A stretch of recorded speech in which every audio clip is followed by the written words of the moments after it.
Oh, I was just gonna say we were talking about 87 a little bit. I just think it's fascinating how and those guys who all marched that year are so passionate still about what happened on that finals night. And I think you kind of touched on it a little bit. You just you max out what you can, like the perfect score that always gets talked about. And Garfield maxed out their sheets the finals night, and with an iconic show, But it's fascinating how guys and gals still get worked up about. Yeah, what's your perspective on that, Yeah. Scott? I mean, like, I think you have the benefit of like, you don't get hung up on any one year because you have to go do it again. And I also, keep doing it. and also, True. That's true. and also, quite recently, you guys had a perfect score in finals night in 2019, correct? In one box. Oh, I thought it was like the drum line. I thought percussion. It was. Oh, I guess I'm wrong. No, a matter of fact, I got it framed here because the guys in the line gave it to me. Yeah, we had a perfect 10 in achievement and a 9.85 in content Oh, There you go. Oh, okay. in finals night in 2019. Yeah. So, what is your perspective on all of that stuff that people get so fired up about? Basically, really holding on to stuff from their era in those particular years. I think it's awesome. I mean, that's Mhm. people like myself. I don't get hung up because I'm like you said, I'm still doing it. Yeah. I block out the previous year and I'm trying to think what's next. And I've been doing that now for this is my 42nd year with the Blue Devils. So I'm Mhm. just thinking, okay, what are we going to do next year? I don't care about the past. I don't care about. I mean, what's happening now? So I try to just get out of my head. We got to come up with some new stuff. But what I remember about '87 finals was I have nothing against the cadets getting the perfect score, right? They had three judges that each gave them a 10, so they got a 30 in percussion. That's when you had the field guy, ensemble, and general effect. The problem is they weren't on last. Yeah. And back then it was the performance of the night that should be rewarded. It wasn't about anything that happened during the season, and that's what they keep telling all the staffs at the critiques. It's about the performance of the night. Have your kids do a great performance, the number will happen. Mhm. And we didn't even get on the field yet. And there's no place for us to go if we did better. And we won the field sheet the night before. That was the big thing. Mm. Blue Devils won Mm. field the night before in semis. We lost ensemble and we lost general effect to them, but we won field, and so we were right on, guys. We had something to grasp a hold of. And then when we get to finals, no matter how well we played, we weren't going to be able to beat them in field. So and again, nothing against them. The judges shouldn't have given out perfect tens before the last group went on. I mean, you Right. shouldn't do that. That's just bad judging in my eyes because, and the judges made a statement. They definitely made a statement. This is what we think the activity should be going. This is the direction the percussion activity should go. And I have no problem with that. I thought it was awesome what they did. Mhm. I thought it was great. But the way they did it, it wasn't the right way to judge the end of the Right. season, in my eyes. Yeah. Not that we would have Can won, we- because I don't think we would have. Can we? That's actually would be a nice segue into talking a little bit about judging, because you obviously do a lot of judging too. So I was at, and actually what you brought up about how the percussion score is weighted in drum corps as far as factoring into the total score is a good segue here too. When I was at every year WGI meets after finals and they discuss rule changes. So the last time I was at that was 2016, and there was a rule change that was brought up that specifically talked about changing the weighting of I think it was like the PA number or something like that. And there were all of these arguments about basically like, if the line performs well, then that inherently adds weight. It like makes all the other it bleeds into all the other captions. And it brought up this whole philosophical discussion, because the discussion, at least the way sort of Mark Thurston sort of framed it when it was brought up for a vote, was, do you want to reward the kids or the designers? Which has been my argument for years. This is good. in your mind, what should get rewarded? If it were just up to you. The performers. When WGI, I think it was 16, when they took points away from the music sheet, which was what I like to judge. I used to, sit downstairs and I'm doing music. It used to be called PA back in the day, right? It was worth 40 points. And then they added a second visual judge, and they gave that second visual judge 20 points. And there was an average thing that the visual judges did. But in order to do that, they had to take points away from the performers. They took points away from the sheet that rewarded the performers.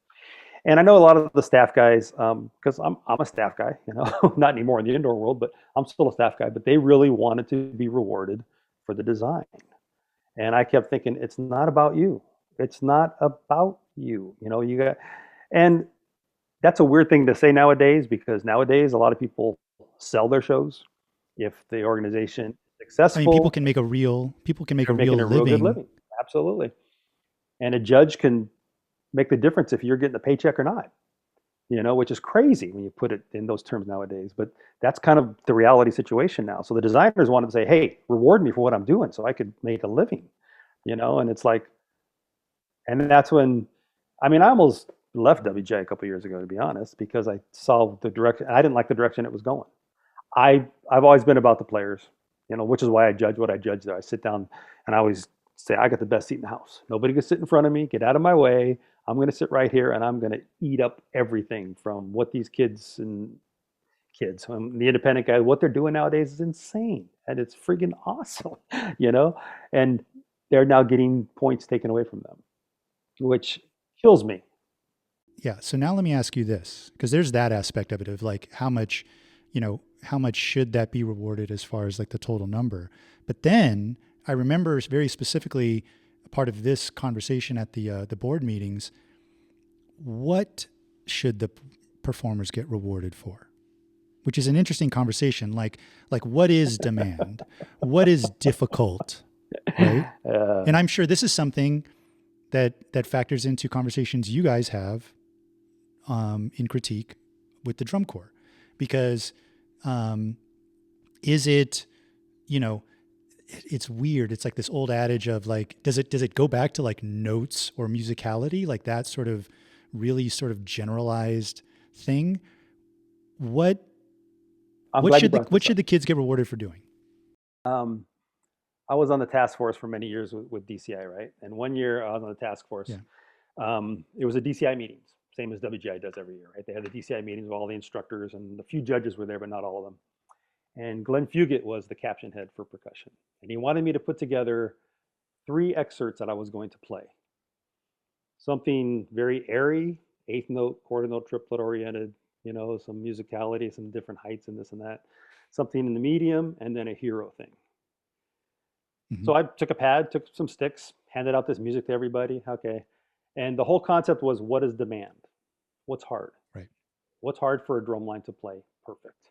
So I'll play the first one, and it would be something like da da da da da da da da da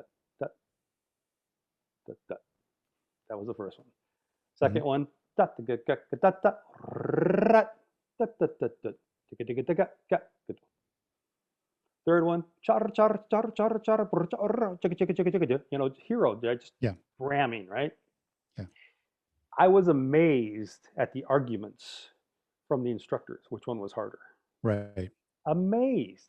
And I'm sitting there going, okay, if we can't agree on this, we expect the judges to agree on this, And my argument after everybody was, because people were going, oh, if that first one was played perfect, that would be the best thing ever. There's so much space, and space is harder than filling it in with notes. And my argument, and this is at the DCI meetings again. So my argument was, okay, I'll tell you what. I'm going to go across the convention center over to the color guard room where they're doing the same thing we're doing here. Pick 4 people from the color guard room that never played drums before. Give me 24 hours. I can get them to play that first one very presentable. Mm-hmm. I go, now to get them to play that third one very presentable, we're looking at 8-10 years to be able to have the chops to do something like that. So my argument was, you have to reward talent. You have to reward talent. And sometimes we don't. Sometimes we get too caught up with the arranging of it or the expression of it, where And the old argument, and Rick Odello had this argument back in the Blue Devil days when I marched. He would go into critiques and say, "I'll tell you what, I'll take my drum lines book, and we'll take who's ever, Drum Corps B's book. We'll switch books. I bet you my line plays them both better than anybody. They can't play our book. We can play their book. That was the big argument. Who can play whose book better? Which means you probably had more talent, more chops, whatever. And so that's always been Mhm. my go-to, I guess, is you have to reward talent. As a judge, when I'm judging WGI, I want to reward the kids that are playing really hard stuff really well. That's going Right. to be high numbers for me. Yeah. When I came out and saw you guys in 19, and I visited you guys during finals week, I think it was finals day. Just the night before, I watched Santa Clara warm up. Just the battery. I didn't watch the front ensemble. But when I stood in front of him, I was like, it was the first time I had seen him live. Well, actually, the second time because I had seen him earlier on tour. But then when I came and saw you guys, I had a conversation with Nick Arce, and I said, "There's some room there, for you guys." And I said, because just if it were me and I had to play both books, I recognize the difficulty of what you guys were doing, Blue Devils. And I think Prospery, being your judge, has, obviously there's way more than just the battery, but just in terms of that aspect of it, Prospery is somebody that I know understands the argument you just made, which is how difficult of it is it actually to be able to execute that and then get a line of people to execute that at a really high level. And you guys got rewarded. Well, and what's for that one interesting year. is that demonstration that I did back in the early 90s, whenever it was when I did that thing for the DCI guys, Prosperity was the only guy who agreed with me. He was in that Mhm. room and he agreed Yeah. with me. And he's a snare drummer. He was a fighter pilot. He, could, Right. so he knows how many hours it takes to be able to perform that stuff versus some other stuff. Right. And I think the reality is, the real lesson is that if you want to win, you got to be able to do all of it. It's not like you can just choose a lane and hang your hat on that. If you want a shot, yeah. What's funny is I wish I can go watch other drum lines warm up, but I really can't. Especially Santa Clara. And I love Paul. I love Sandy. What they do is awesome. And the drum line's extremely successful all the time, and they sound phenomenal. But I can't go watch them because if I go just to watch, everyone's looking at me going, and the cameras come out, and I'm going, no, and I feel I shouldn't be there, because it's weird. So I try, and we usually warm up last or close to last, so we always get to the parking lots later, and I'm still with the drum line to warm up, so I don't really cruise around unless I get there. In DC and India, I stay at a hotel close by, so I walk to the warm up zone, and I usually get there before the drum corps gets there, so I have time to watch a few groups warm up. But I don't get to see any of the drum corps. With what we do, I don't get into the stadium in time to watch anybody else. I usually can see Santa Clara once or twice just because we tour with them in the first part of the season. I never see them in the late season. I only see them, the first couple shows of the year, basically. So it's interesting that I don't get to see anybody else. I'd love to. I'd love to be able to go sit with Paul in front of Santa Clara and have him come sit with us, and say, "What do you think? Check this out," But I don't get that opportunity. And I apologize for this digression, but it just reminds me that, as somebody who marched when and learned from you, the one thing I will tell you from my perspective, and I know others share this as well, that we really appreciate about you as a staff member is you're one of us, if that makes sense. Like you share our spirit in a very basic, essential way. It feels like you're on our side when we perform for you, and when you're teaching us. And there's something interesting about that. Like not all the time when you have a staff, sometimes there can feel like a little bit of a disconnect, and but it always, at least when I was in the line, and like I said, I know others feel this way too, it always felt like Scott gets it. In our sort of young minds, like Scott gets it. He gets why we're here, and he's giving us every, resource and opportunity to be successful in that. So I just want to say we really appreciate that. Thank you for that. I appreciate that. And I did, especially when I was teaching back then. I don't do as much as that nowadays. That's what my Nick Garcias and Rudy Garcias are for, right? And they're the ones that now have that same passion that they got from me. Hopefully, the way I taught them and the way we taught you is, I still remembered when I marched, and it was, you don't want to say it was a life or death thing, but it's pretty much that's what it was, man. We're gonna play this cleaner. We're not leaving. We have to live. Let's go. We got to get some work done. But that's what it was when I marched. That's what Rick Odello taught me, and I just try to carry that throughout every time and I'm a sucker. I love the activity, man. I'm a sucker for this activity. I still love it. This whole COVID year and a half now, what it taught me is I never, ever want to retire. I hate it. I hate not seeing the guys. I hate not hanging out with the guys. I hate not going to teach people and judge people and see drummers and talk with drummers. I mean, I hate it. I friggin' hate it. And I don't want to retire. As much as I love my wife, and thank God she likes me, because I've never been home this much before in our relationship. I've been home for an entire year without leaving this house. But I love the activity. I thoroughly love the activity. Well, so let me ask you this. So this can actually take us back to the 80s. When you left Blue Devils, when exactly did that happen and why in the 80s? It was after the 88 season, which is a whole nother podcast with the way that season ended up undefeated till the last show. And I was done with drum corps. So I thought, I just didn't like what the activity was doing, and people were throwing around the word, it's too political. It's too political.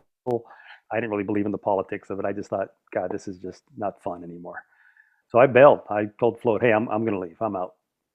And he talked me into doing the winter season in 89. So I did the winter season in 89. And then I didn't do the summer.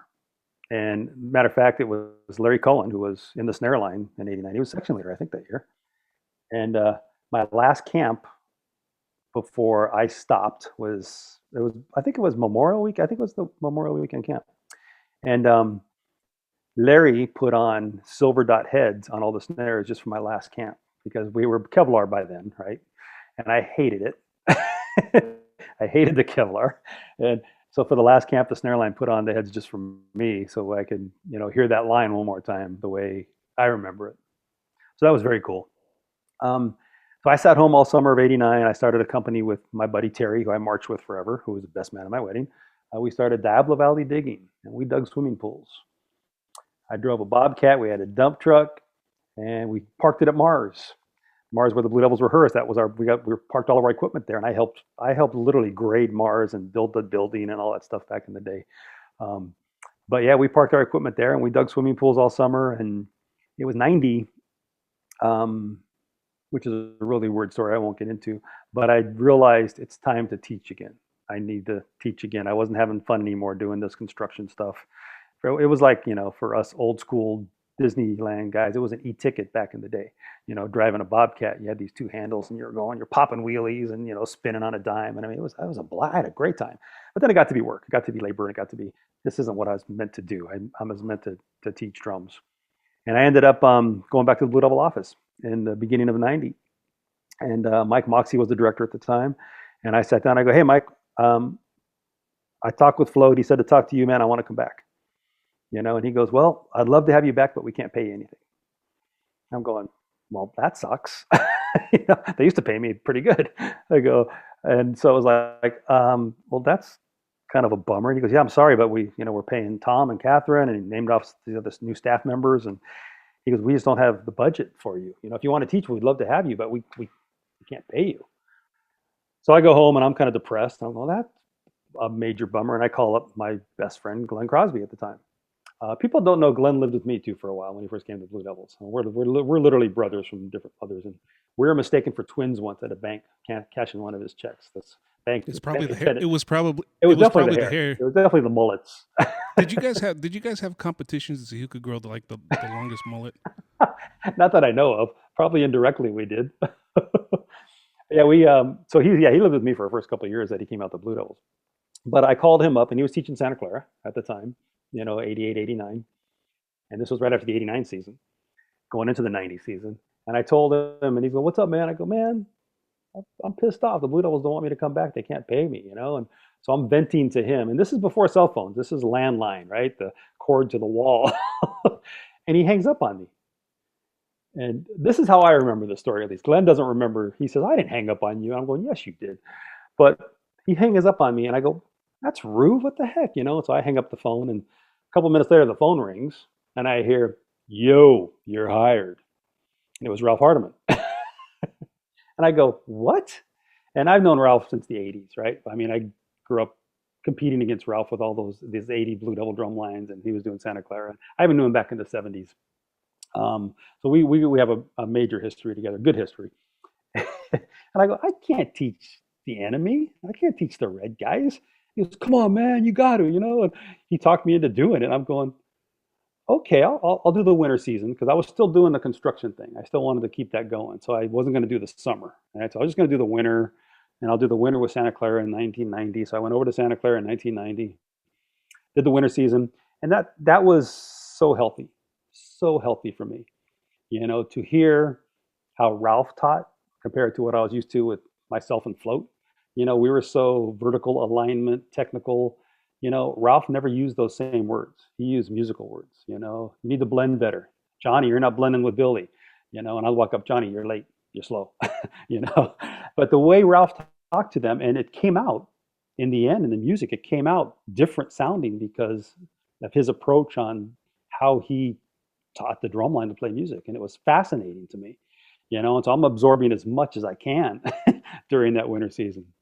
And then it gets close to the summer, and Gail Royer, the director, he comes up to me and he's going, "Hey, so listen, we want you to go on the road with us." I go, "No, I can't do it." He goes, "How much would it take?"